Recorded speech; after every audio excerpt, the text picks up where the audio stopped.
Los Angeles Lakers maaari daw kunin itong si Danny Green matapos ang trade na ginawa ng Clippers para kay James Harden.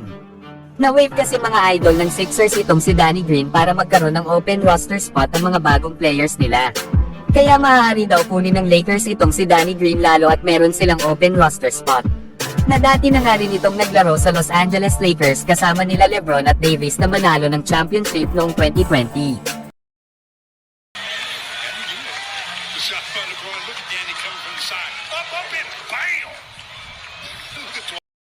Kaya hindi na mahirap para kay Danny Green na makuha ang chemistry sa Lakers.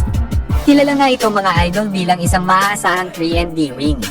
Na bagay nga ito sa Lakers dahil sa kanyang mga catch and shoot sa 3-pointer. Isa pa ay kailangan ng Los Angeles Lakers ng player pa sa kanilang rotation. Na limited nga sa ngayon ang ginagamit ni Coach Darvin Ham. Ito nga ay dahil sa meron pang mga injury sila Taurean Prince, Vincent Rui Hachimura, Jared Vanderbilt at Jalen Hood-Schifino. Isa pa mga idol ay marami na din daw guards ang Lakers at meron din silang sapat na mga size. Kaya ang kailangan daw ng Lakers ay ang mga katulad ni Danny Green na isang mahusay na defender at spot-up shooter. Na ito daw dapat ang ilagay nila sa kanilang pang-15 roster spot.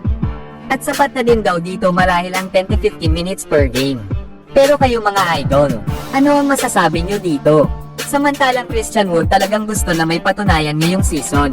Paano ba naman ay siya lang naman ang masasabing best player ng Lakers coming off the bench sa 5 laro nila? Hawak lang naman ni Christian Wood ang team best plus-minus na may positive 63. At may average nga ito sa ngayon na 8.7 rebounds at may 1 assist per game. Samahan pa ng 57% sa field goals. Alam naman natin na nag-struggle si Christian Wood sa pananatili niya last season sa Dallas Mavericks. Isa na nga rin sa naging kahinaan nito ay ang kanyang depensa. Pero dito sa Los Angeles Lakers ay gusto itong ma-improve ni Christian Wood.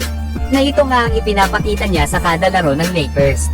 Na wala nang magagawa ang coaching staff nila kapag si Christian Wood ay nagpatuloy sa maganda niyang performance.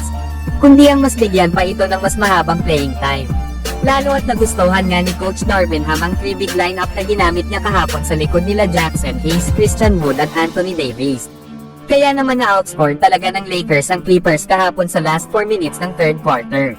Dahilan para makuha nila ang dalawang kalamangan sa pagtatapos ng third quarter sa score na 87-85. Dahil na nga rin ito sa depensa at rebounding na kontrolado nila dahil sa size advantage ng kanilang kupunan. Kaya asahan talaga natin na malimit natin makikita ang 3 big lineup sa Lakers. Ano ang masasabi nyo dito? So hanggang dito na lang tayo mga idol. At huwag nyo naman kalimutan mag-subscribe bilang pagsuporta.